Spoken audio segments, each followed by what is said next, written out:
Hey, Chris Daly here from S10 Fitness. I am currently at WeckMethod, and we are going to be doing a quick little intro on some practical application of the Bosu Elite to a standard barbell back squat.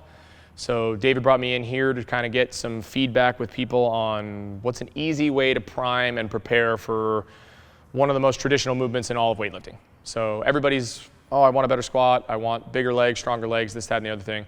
So they squat. But think of all the hours and preparation that goes into something of that caliber. What do you do as a weightlifter, or what do you do as an athlete to get yourself prepared to do some heavier weightlifting or some more challenging movements? Normally you have your standard back squat. Everybody knows what it looks like. You can reference any possible video on YouTube. But what I've noticed recently is the practical application of using the Bosu to prime myself for something of this caliber. Now, normally you have a myriad of exercises like a body weight squat, some stretching, some hamstring recruitment type things, and just practice squatting up on the way over. With the Bosu Elite, what I'm looking at is how do I get my legs to fire at almost near max capacity without any real vertebral load on me yet. So what I'm trying to do is wake up the whole body from the lower portion before I get over there to actually start squatting. So rather than test out on 135, I can pretty much make sure my legs feel 100% here and then go over and get the job done. So what we're going to look at is you have your standard barbell back squat, and then I'm going to marry it to the Bosu Elite compression squat.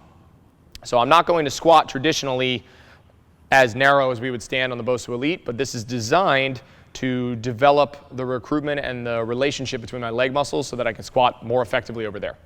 So if I take this standard position for the Bosu Elite squat, and for me, I feel most comfortable not necessarily with my heels almost together. I like a little room, but I'm still focusing on that green dot. So I'm still okay with the outside of the foot, which is a great cue for squatting anyway, because most people will tell you to spread the floor. And what David's cultivated here still has application even to the heaviest of lifts. So what I'm looking at is I will begin my descent, but I start with a good glute contraction, which is pretty easily achievable on something of this caliber. So I start in that hard compressive position, and I start lowering my levels, and all I'm looking for with this is just to get everything online, which for right now pretty much can, and then you find that balance point, and then all I'm trying to do now is compress really, really hard, and then come up through the whole movement to get the glutes to fire, and then I'm gonna go back down for 2 more, and I'm compressing and compressing and compressing. You can see I'm shaking, and then I'm crushing the whole time. And then I bring it down one last time, and then I'm crushing this super hard. So now that tells me this is on, this is on, this is definitely on. The big movers for the squat.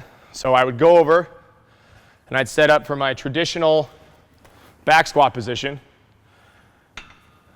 take my grip,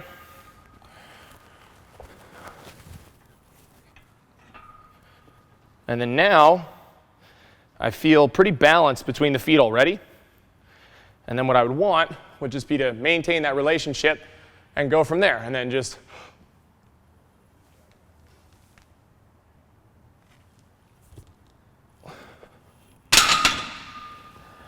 and that's ice cold, haven't done a rep yet today.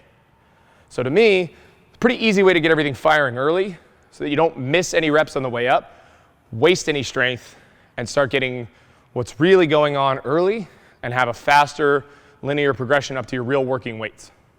So I think it has a massive carryover, has massive benefits, and it'd be a great thing to do preset on your building up sets and then leave it alone for the heaviest sets. So easy peasy, rather than, okay, I gotta do my lunges, gotta do my glute bridges, gotta get this on, this on, this on, every foam roller on earth, which I still encourage. But pretty quick, everybody's online, test it out, and then just start jumping up the ladder like you normally would.